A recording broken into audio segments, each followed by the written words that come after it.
C'est ce qu'on appelle effectivement le chakra racine, Muladhara, qui d'ailleurs, comme son nom l'indique, nous relie à deux racines. La racine yang à droite et la racine yin à gauche. Donc la racine yang nous relie à notre père physique, la racine yin nous relie à notre mère physique. Et lorsqu'on a, on va dire, coupé le cordon ombilical, lorsqu'on a dépassé l'attachement à nos parents, lorsqu'on est en paix avec nos parents, lorsqu'on a fait un travail de pardon s'ils nous ont fait souffrir, lorsqu'on est réellement en paix avec ce père et cette mère qu'on a eu, à ce moment-là, on peut se nourrir sereinement de l'énergie de la terre. Parce que c'est pas évident. Il y a dans ce chakra toutes nos souffrances d'enfance, de 0 à 7 ans. Donc, la sécurité affective, mais aussi matérielle.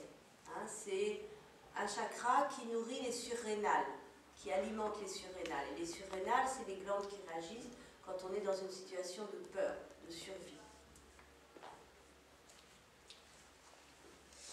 Ensuite, le deuxième chakra, c'est notre identité, mais notre identité sexuée, en tant qu'homme ou en tant que femme.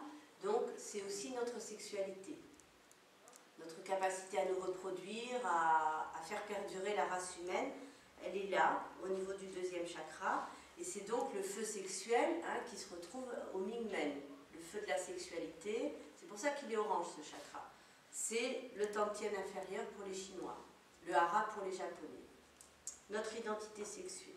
Il nourrit les ovaires pour la femme, la prostate pour l'homme, et les gonades, c'est-à-dire les glandes des testicules. Ensuite, on monte au niveau de l'ego. Le troisième chakra, c'est le pouvoir, c'est l'ego, mais c'est aussi l'émotionnel. Son élément, c'est l'eau. L'émotionnel avec tout ce que ça implique, les souffrances, les colères, la jalousie, toutes ces émotions basses qui ont besoin d'être travaillées au niveau de l'ego pour pouvoir élever son état de conscience justement vers le chakra du cœur. Et 80% des individus au niveau de l'humanité sont coincés au niveau de l'émotionnel, sont coincés au niveau du plexus solaire justement. Et on voit bien avec la forme du diaphragme que c'est réellement la frontière entre nos énergies terrestres et nos énergies plus subtiles célestes. C'est donc la frontière entre le yin terrestre et le yang céleste. Ensuite, on passe au niveau de l'amour, au niveau de l'amour inconditionnel, parce que la différence entre notre manière d'aimer du troisième chakra et notre manière d'aimer du quatrième chakra, c'est qu'au niveau du quatrième chakra, on n'est plus dans l'attachement à l'autre, ou à qui que ce soit. Au niveau du troisième chakra, on est encore dans l'attachement, dans la possessivité, dans l'exclusivité, dans la loi du talion, œil pour œil, dent pour dent. Lorsqu'on passe au quatrième chakra, on est dans l'inclusivité, on inclut tout ce qui nous entoure. On est dans le don, dans le partage, dans la solidarité, dans l'altruisme, l'amour inconditionnel. C'est donner sans attendre de retour, aimer sans attendre de reconnaissance, de mérite, de gratitude, etc. En général, c'est l'amour qu'on ressent pour nos enfants, quand on en a. L'amour qu'on ressent pour nos enfants, c'est vraiment ce qu'on peut caractériser, ce qu'on peut définir comme l'amour inconditionnel.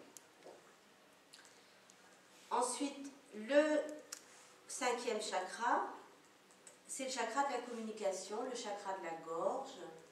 C'est celui aussi qui nous permet de nous exprimer. C'est l'expression de l'être dans toute sa créativité.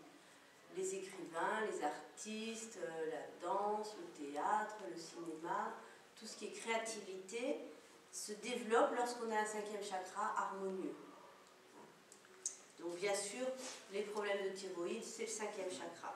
Je ne vous ai pas parlé de la glande du quatrième chakra, c'est le thymus. La glande du troisième chakra, c'est le pancréas.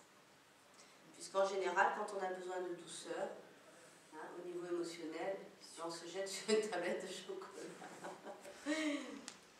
Puis on monte au niveau... Alors le quatrième chakra, c'est le Tantien moyen pour les Chinois.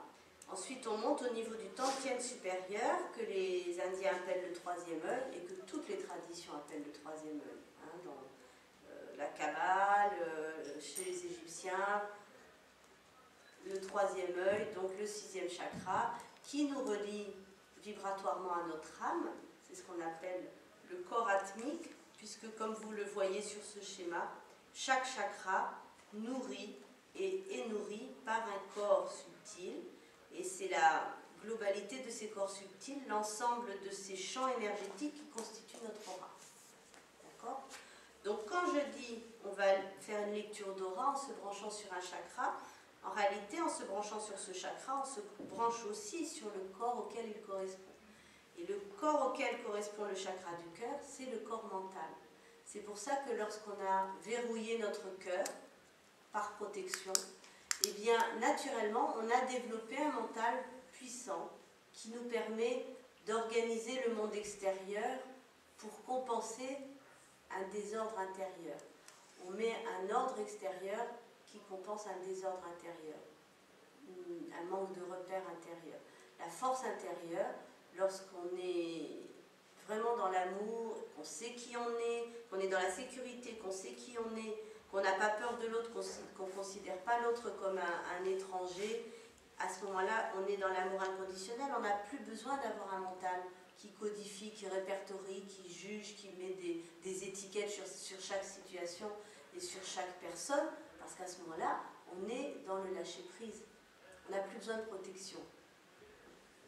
Néanmoins, c'est un exercice que je vous proposerai demain, on apprendra à se protéger des agressions extérieures sans fermer notre cœur.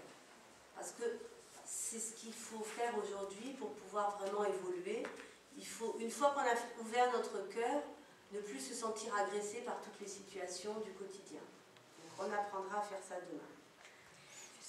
Ensuite, lorsque on a ouvert ce troisième œil et qu'on est, comme on va l'expérimenter aujourd'hui, dans la réceptivité des informations subtiles, on peut enfin monter au niveau du septième chakra, qui est le champ, on peut dire, vibratoire, le plan énergétique qui nous relie au tout, au divin, au cosmique.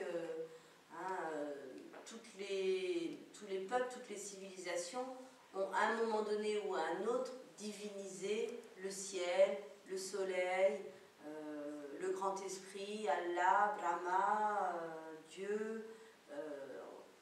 Toutes les traditions ont placé dans le ciel la conscience universelle qu'on peut appeler le créateur aussi, qu'on peut appeler la source, dont nous émanons tous, si tant est qu'on pense qu'il y a eu une création et qu'il n'y a pas eu, comme le dit Darwin, une évolution de la paramécie à l'être humain.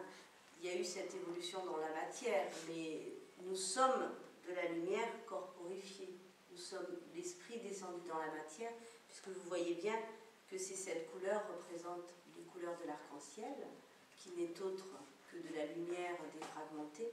Donc nous sommes de la lumière corporifiée, incarnée dans la matière, et le travail, le but de l'incarnation, c'est justement de retourner vers la lumière, en gravissant ces niveaux de la sécurité, de l'identité, du lâcher de l'ego, de l'amour, de la communication, de la connexion avec notre âme, pour retrouver cette connexion au divin. Voilà, résumé globalement les 7 niveaux de conscience dont nous sommes tributaires dans un corps